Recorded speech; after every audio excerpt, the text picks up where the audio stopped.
खबरों से सच्चाई तक, वायरल विचार। All well? Would you like to say something? No, we can start, sir. So, first of all, this is not the H-bomb. H-bomb is coming. This is another milestone in setting up and demonstrating to the youth of this country how elections are being rigged.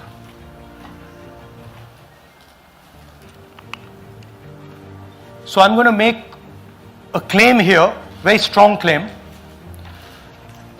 about CEC Gyanesh Kumar. And this is not something I'm saying lightly. I'm the leader of the opposition in the Lok Sabha. This is something I'm saying after solid proof that I'm going to show you, the youth of India, the people of India today.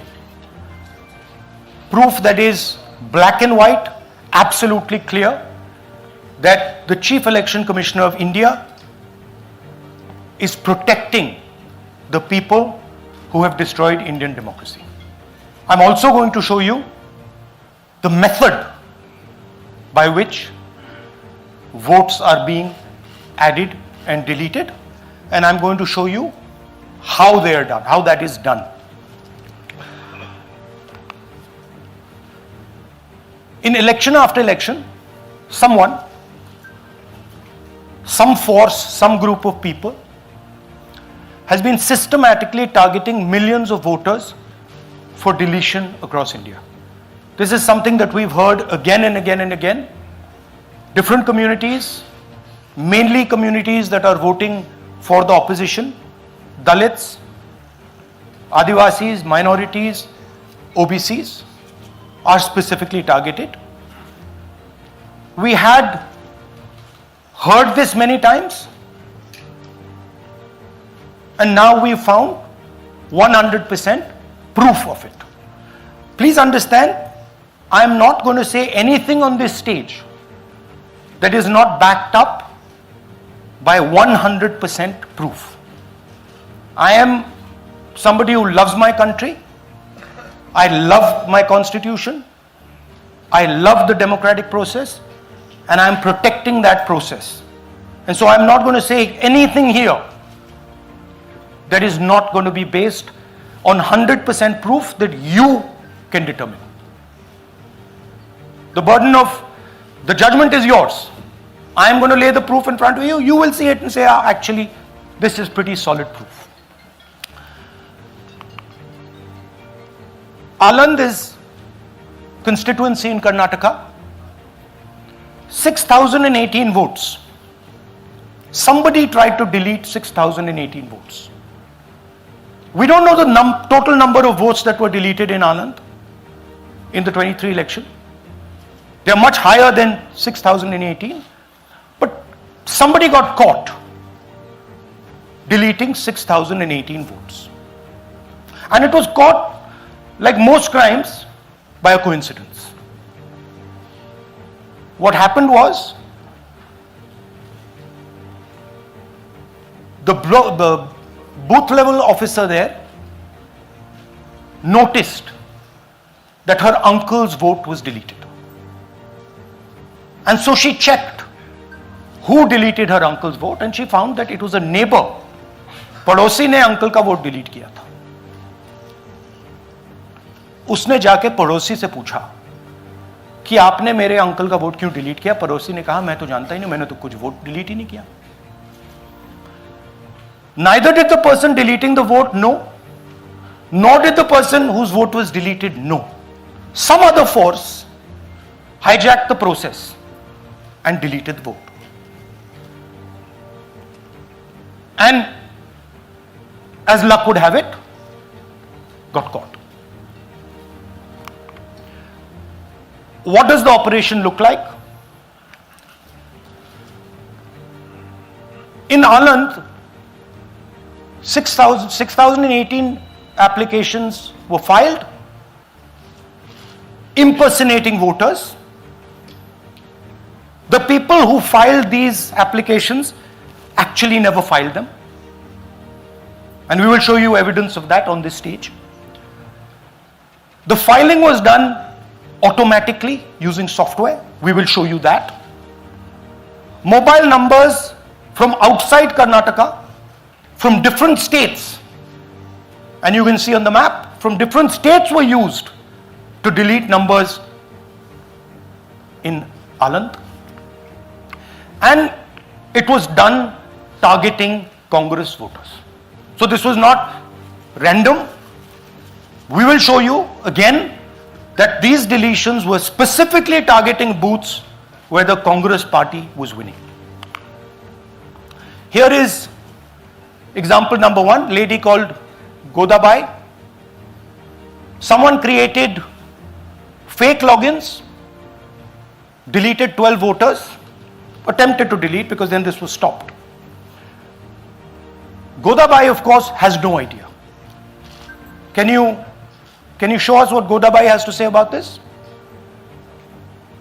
Election ಟೈಮಿಗೆ ನಾ ಅರ್ಜಿ ಹಾಕಿಲ್ಲ, ನನಗೆ ಅದಕ್ಕೆ ಸಂಬಂಧ ಇಲ್ಲ, ಅದು ಯಾರು ಹೊಟ್ಟಿ ಕಿಚ್ಚಿಗೆ ಯಾರು ಏನು ಹಾಕ್ಯಾರ ಅನ್ನೋದು ನನಗೆ ಗೊತ್ತಾಗಿಲ್ಲ. So she has no idea. These were the cell phone numbers that were used to delete these people. These are not from Karnataka. These numbers are from different states. You can see here.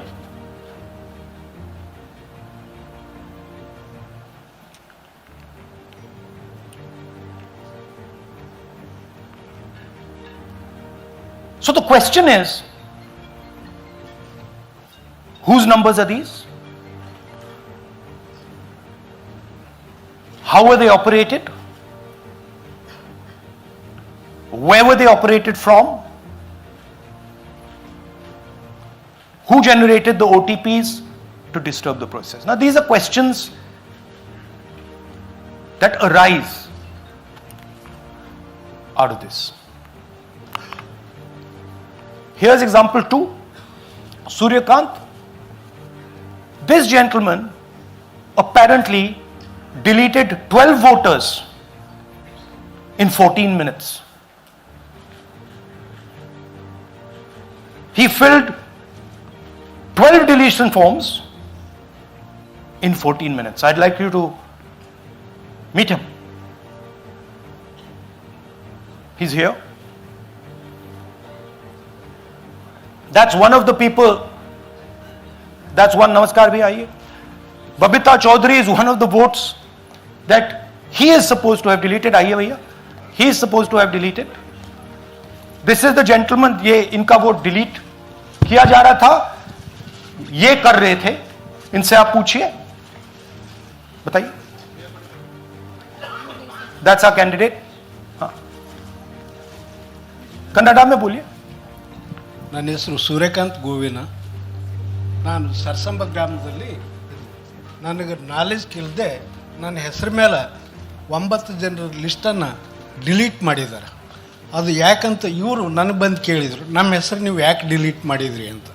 ಅದಕ್ಕೆ ನಾನು ನಮ್ಮ ಸಾಹೇಬ್ರಿಗೆ ಹೇಳಿದೆ, ನಾನು delete ಯಾರಿಗೂ ಮಾಡಿಲ್ಲ, application ಕೊಟ್ಟಿಲ್ಲ, ಆದರೂ ಡಿಲೀಟ್ ಆಗ್ಯದ, ಅದು ನೋಡ್ರಿ ಅಂತ. ಹಾಗಾಗಿ ತಹಶೀಲ್ದಾರ್ಗೆ ಹೋಗಿ ಇಷ್ಟು ಕಂಪ್ಲೇಂಟ್ ಕೊಟ್ವಿ. ಮತ್ತು ಕಮಿಷನರ್ ಇದು ನಮ್ಮ ಜಿಲ್ಲಾ ಎಲೆಕ್ಷನ್ ಒಂದು ಇದಕ್ಕೆ ಕಂಪ್ಲೇಂಟ್ ಕೊಟ್ವಿ. ನನ್ನ ಹೆಸರ ಮೇಲೆ 12 ಜನರದು डिलीट ಮಾಡಿದ್ದು ನಿಜ ಇರ್ತದೆ. थोड़ा ट्रांसलेट कर लीजिए.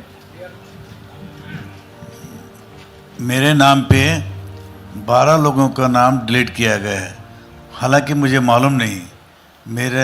मैं कभी किसी को मैसेज भेजा भी नहीं, मैं बुलाया भी नहीं. ये बबीता आके पूछने से पता चला कि मैंने मेरे फ़ोन से ऐसा मैसेज दिया, लेकिन असल में मैंने किसी को भी मैसेज नहीं किया. आप कुछ कहेंगे? नहीं, ठीक है. Thank you, thank you. Third example, Nagaraj. 2 applications filed and submitted in 36 seconds. Please try and fill these forms and see how long it takes you. Try and fill. And I ask the youth of India, try it. Try and fill the form, 2 forms in 36 seconds? You'll see the answer to this question. Notice also what time this gentleman fills the form. For some reason he gets up at 4:07 in the morning and suddenly fills 2 forms in 38 seconds.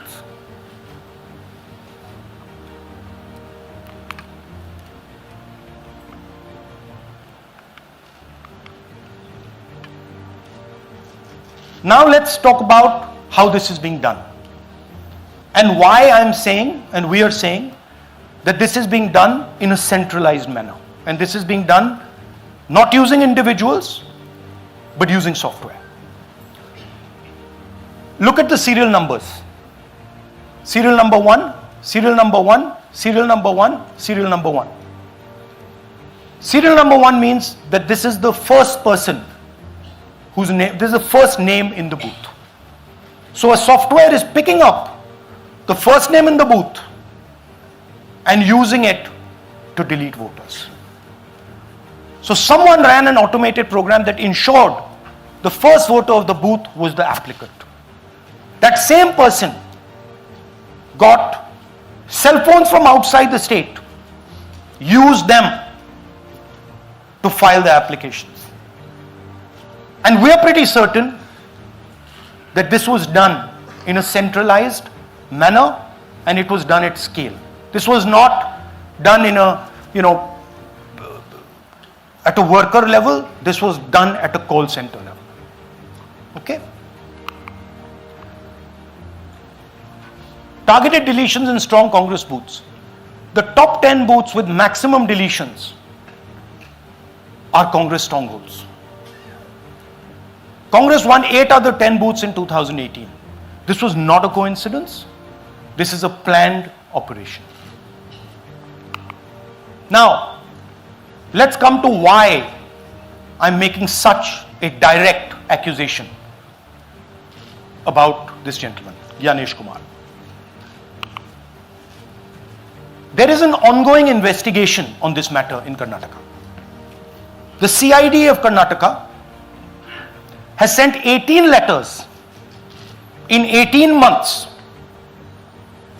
18 letters in 18 months to the Election Commission. And they have asked the Election Commission for some very simple facts. Number 1, give us the destination IP from where these forms were filled.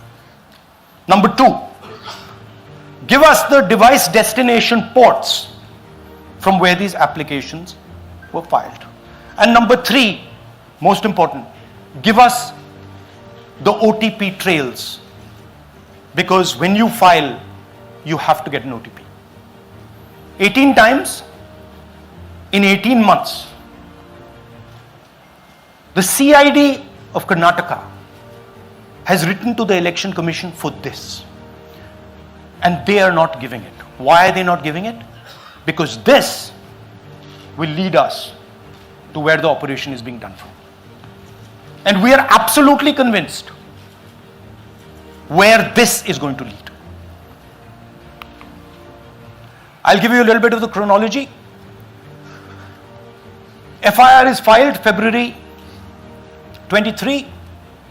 Karnataka CID writes to ECI requesting all details of these numbers and these transactions almost immediately in March. In August, EC gives a reply, doesn't fulfill any of the demands, and doesn't give us the information. Doesn't give the CID of Karnataka the information that will lead them to their destination. January 24, Karnataka CID writes to ECI again and says, please send us full information. No answer. Karnataka CID by September 25, last letter went in September 25, has written 18 reminder letters.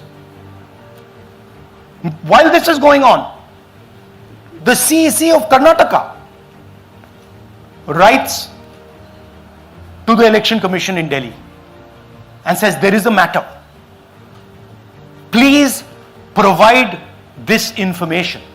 And the CC of Karnataka multiple times asks the Election Commission. No answer. Now this is absolute solid proof that Gyanesh Kumar is protecting the people who are doing this. This is also absolute solid proof, what I've shown you, that this is being done in a centralized way, this is being done at scale, and this is being done using large resources. Question is, who is the someone? And the answer is with the EC today. The Election Commission of India knows who is doing this. And I want every single youngster in India to know that they are attacking this. And this is your future. When they are not giving this information, they are defending the murderers of our democracy. And it is important that every youngster knows this. Your jobs, your future, your aspirations all come from this instrument. And the Chief Election Commissioner, Mr. Gyanesh Kumar, is not telling the CID of Karnataka who is doing this. This is not an isolated case. There are many such cases. Here is another one. Maharashtra, Rajora, same idea.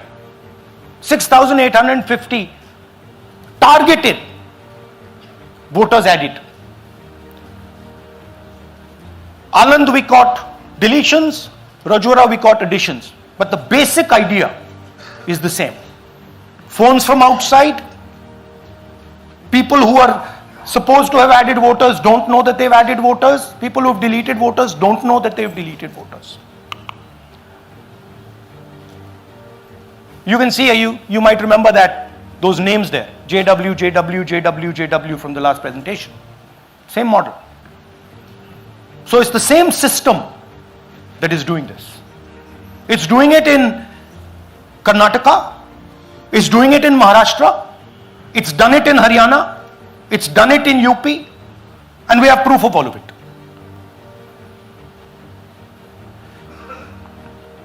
Names are being filled, addresses, the address is Sasti, Sasti, Sasti, Sasti.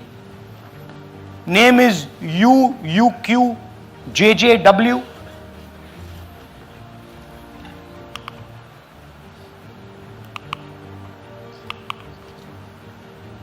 So, what are we saying here? That the Chief Election Commissioner of India, Gyanesh Kumar, needs to stop protecting the people who are destroying Indian democracy. We have given you 100% bulletproof proof here. It cannot be doubted. You have seen it with your own eyes. Right? EC has to release this data of these phones, these OTPs, within a week. Otherwise, we will know for sure that Gyanesh Kumar is protecting the people who are destroying and attacking the constitution. Thank you. धन्यवाद. पीठ हिंदी में बोले? हिंदी का नहीं, reverse कर दीजिए, पूरा हिंदी में बोल देता हूं. पूरा हिंदी में. देखिए, ये एच बॉम्ब तो नहीं है. एच बॉम्ब आ रहा है, हाइड्रोजन बॉम्ब आ रहा है. ये एक और उदाहरण है वोट चोरी का.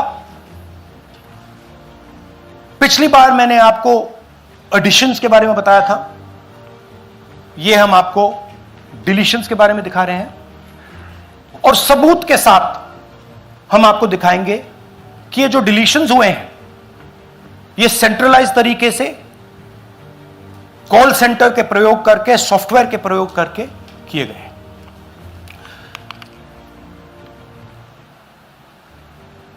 हमारे पास इस प्रेजेंटेशन में जो मैंने आपको अभी दिखाया 100% सबूत है, प्रूफ है कि ज्ञानेश कुमार जी हिंदुस्तान के चीफ इलेक्शन कमिश्नर वोट चोरों की रक्षा कर रहे हैं, और यह मैं आपको अभी दिखाने जा रहा हूं।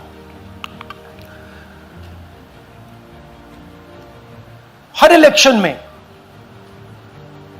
हमें रिपोर्ट आती थी कि वोटर्स डिलीट हो रहे हैं,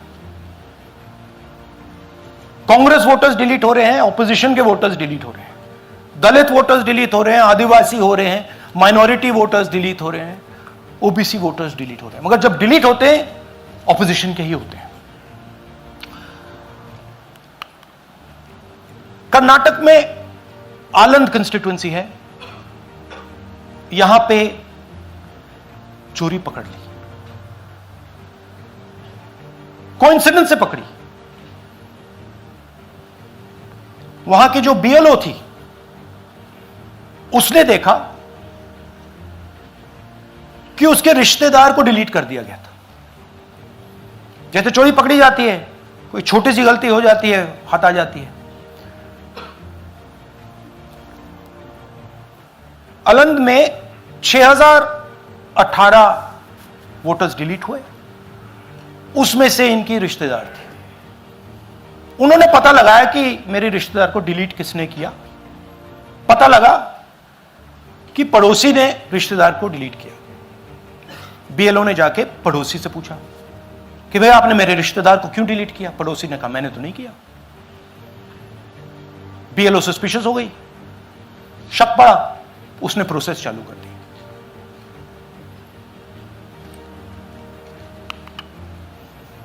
पता क्या लगा कि कोई ना कोई,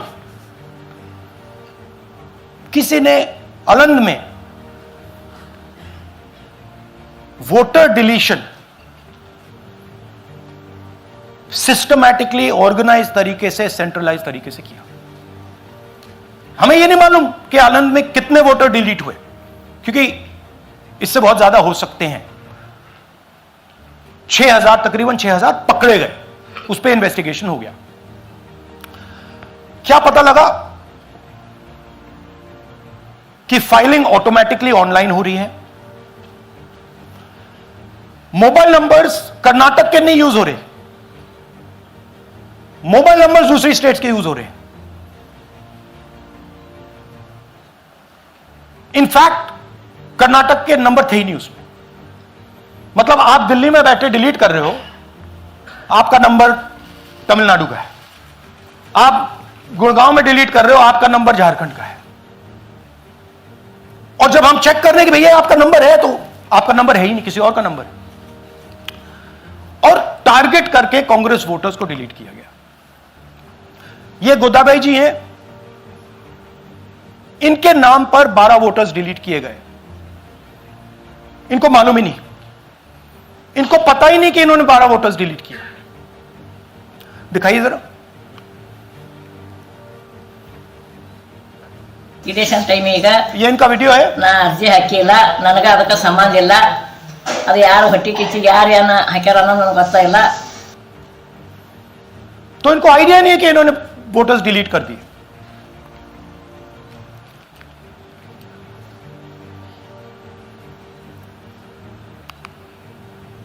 ये सारे के सारे जो नंबर्स हैं, ये कर्नाटक के नंबर्स नहीं है, ये अलग अलग स्टेट्स के नंबर्स हैं। और इन नंबर्स को आप फोन करके देखिए, रिप्लाई नहीं आता है।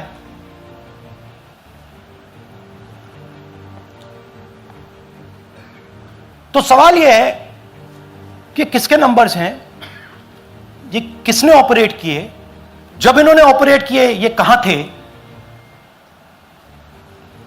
आईपी एड्रेस क्या था, ओटीपी कैसे जनरेट हुआ, कहां गया, यह सवाल है। यह दूसरा उदाहरण, सूर्यकांत जी जो अभी स्टेज पे आए थे, इन्होंने 12 वोटर्स को 14 मिनट में डिलीट कर दिया। आप फॉर्म भरने की कोशिश कीजिए, डिलीशन फॉर्म भरने की कोशिश कीजिए, देखिए और जब हमने इनसे पूछा कि भैया आपने ये कैसे किया, वो कहते हैं मैंने तो नहीं किया, मैं तो जानता ही नहीं हूं।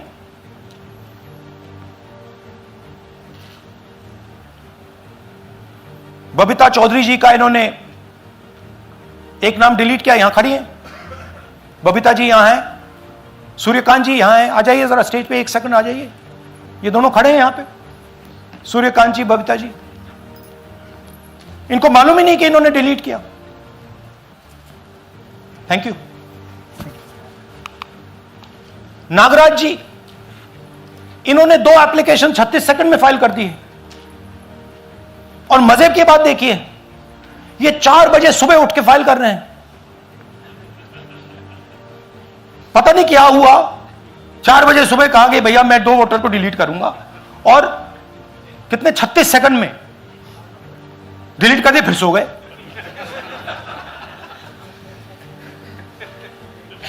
हमारी माइंड में पहले सवाल था कि क्या इलेक्शन कमीशन भी सो रहा है, मगर नहीं, सोया कोई नहीं है, जगे हुए हैं, सिस्टमैटिकली मदद हो रही है।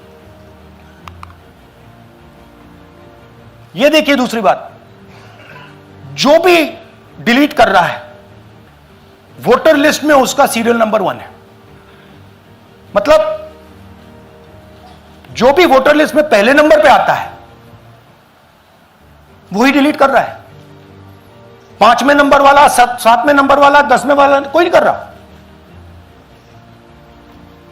तो हो क्या रहा है, सॉफ्टवेयर से यह काम किया जा रहा है। सॉफ्टवेयर प्रोग्राम कह रहा है पहला नाम निकालो और इसका प्रयोग करके डिलीट करो।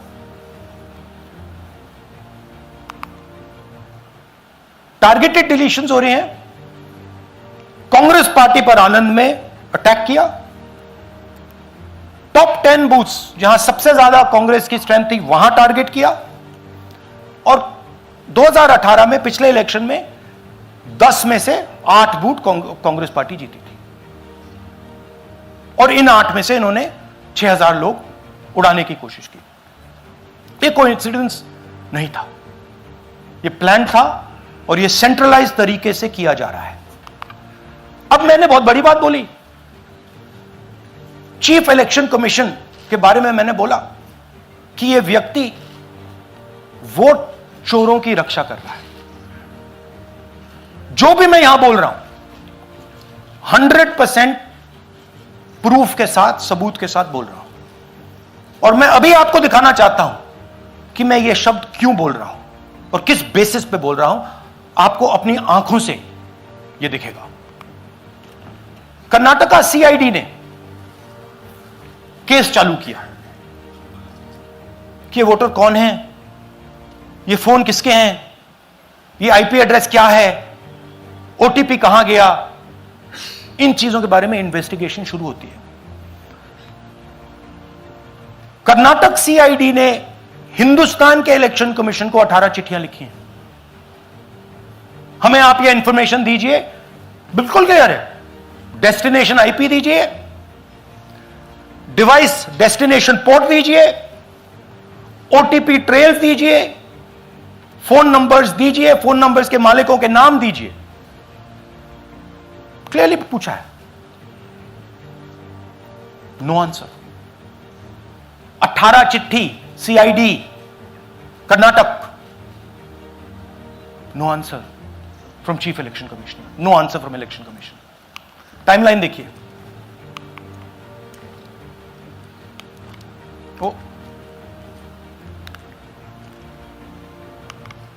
ओके, फरवरी 23 में इन्वेस्टिगेशन शुरू होती है।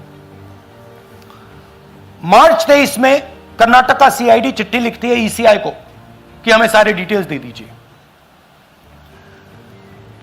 अगस्त में इनकंप्लीट डिटेल्स दी जाती है, जिससे कोई इन्वेस्टिगेशन आगे नहीं बढ़ेगा। जिन चीजों की जरूरत थी वो नहीं दी, जिसकी जरूरत नहीं थी वो सारी दे दी। पहला सबूत। दूसरा सबूत, 18 बार रिमाइंडर लेटर गए हैं। आपको अगर सीआईडी एक बार लेटर भेज दे और आप नहीं गए, आप जानते हो क्या होगा। यहां पे इलेक्शन कमीशन को 18 बार लेटर गए हैं, कुछ नहीं हुआ है। बाद में क्या होता है, कर्नाटक ईसी इलेक्शन कमीशन को लिखता है, कहता है भैया हमें दे दीजिए, आपको इंफॉर्मेशन देना पड़ेगा। No reply. मार्च 25 में, आखिरी लेटर सितंबर में गया है, कुछ ही दिन पहले। No reply from EC. यह है सबूत कि ज्ञानेश कुमार जी वोट चोरों की रक्षा कर रहे हैं, और यह ब्लैक एंड व्हाइट सबूत है, इसमें कोई कंफ्यूजन नहीं है कहीं।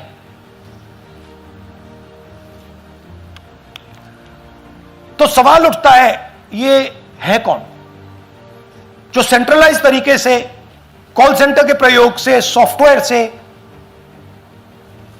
अलग अलग प्रदेशों में वोट डिलीट कर रहे हैं, ऐड कर रहे हैं। इलेक्शन कमीशन जानता है, ज्ञानेश कुमार जी जानते हैं। अच्छा, ये सिर्फ आनंद में नहीं हुआ, ये अलग अलग कंस्टिट्यूएंसीज में हुआ है। आनंद में लीगल प्रोसेस चालू हो गई, पकड़ लिया। यहां महाराष्ट्र में उसी मोडस ऑपरेंडी से, उसी सिस्टम से यहां पे वोट ऐड हुए। आनंद में डिलीट, रजौरा में एडिशन, 6850। आपको याद होगा पिछले प्रेजेंटेशन में मैंने आपको नाम दिखाए थे, ये देखिए वही नाम यहां है। वही सिस्टम महाराष्ट्र में चल रहा है जो कर्नाटक में चल रहा था। नाम वैसे ही है, JW JW JW, पता वैसा है, JW JW, नाम यू जैसे किसी ने टाइप करके लगा दिया। तो जो ये काम कर रहा है, ये उत्तर प्रदेश में, हरियाणा में, बिहार में, कर्नाटक में, महाराष्ट्र में वही कर रहा है।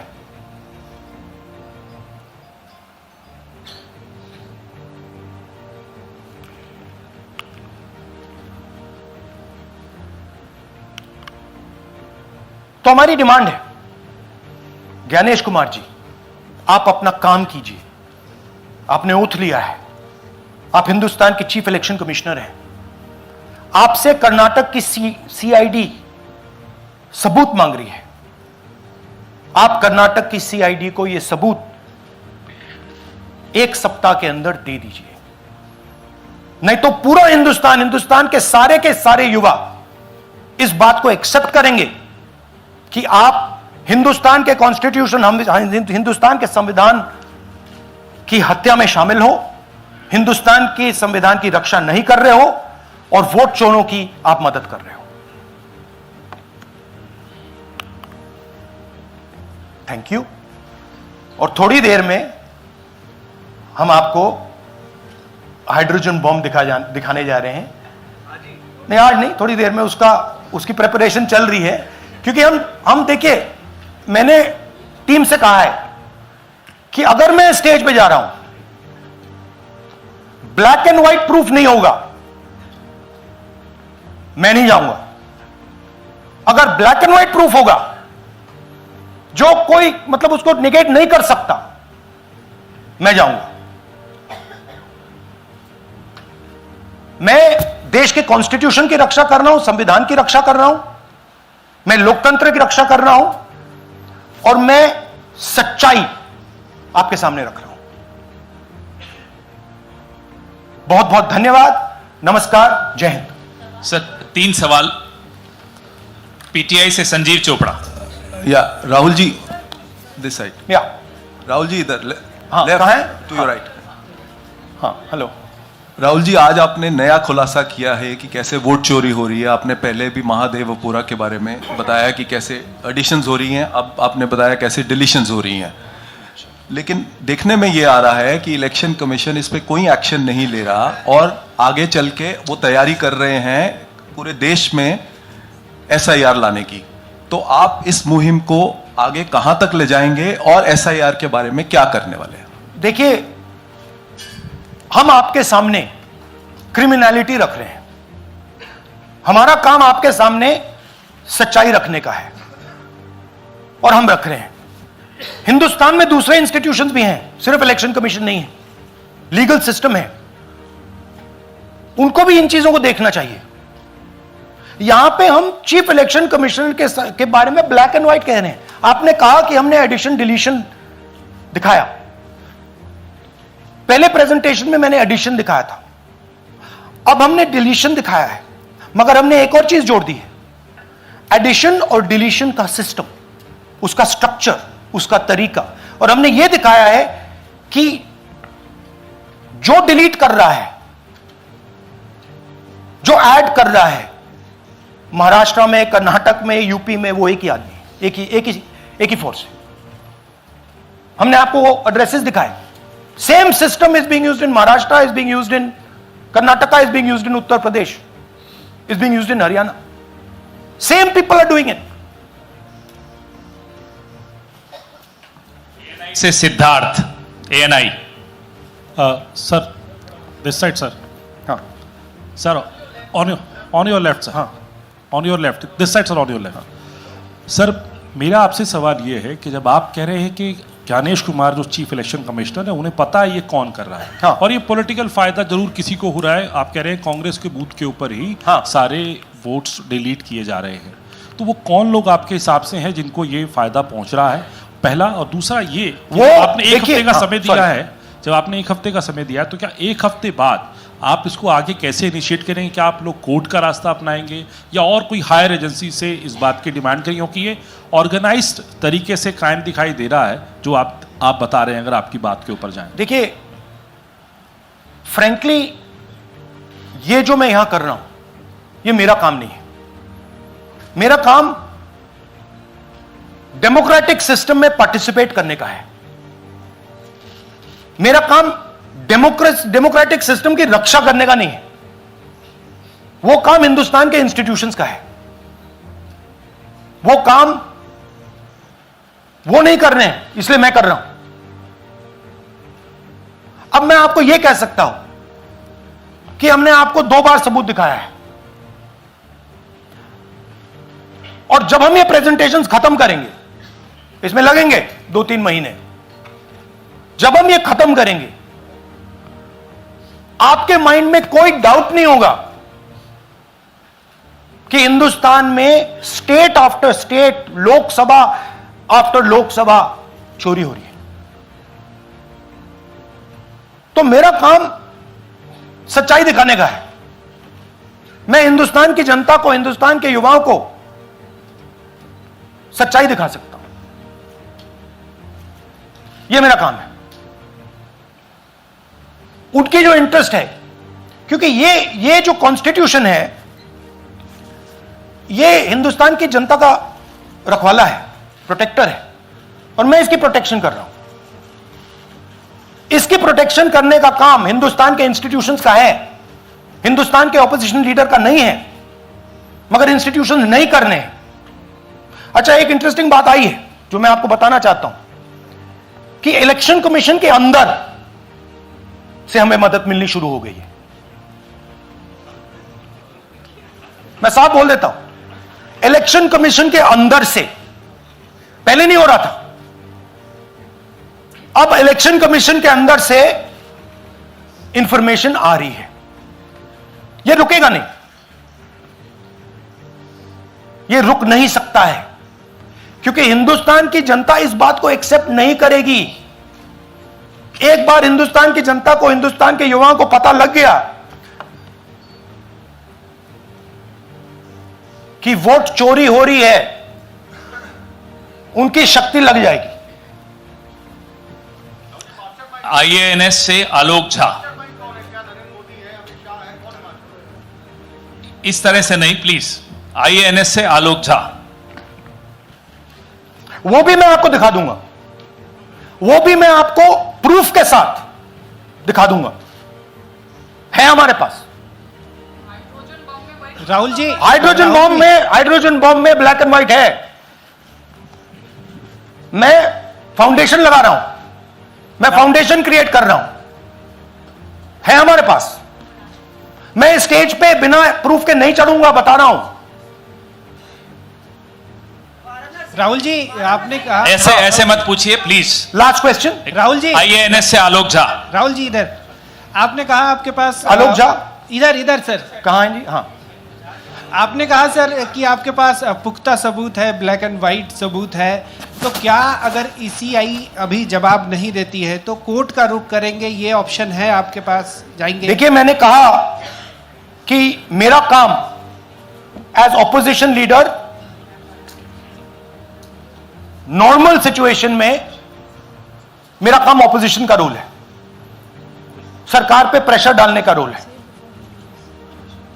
मेरा काम हिंदुस्तान के लोकतंत्र को बचाने का नहीं है। मैं वो काम कर रहा हूं, इस स्टेज पे मैं वो काम कर रहा हूं। तो मेरी सोच है कि as a patriotic Indian, as somebody who loves India, who loves the constitution, it is my duty to put the truth in front of the people of India. अब अगर हिंदुस्तान के इंस्टीट्यूशंस कुछ करना चाहते हैं, वो करेंगे।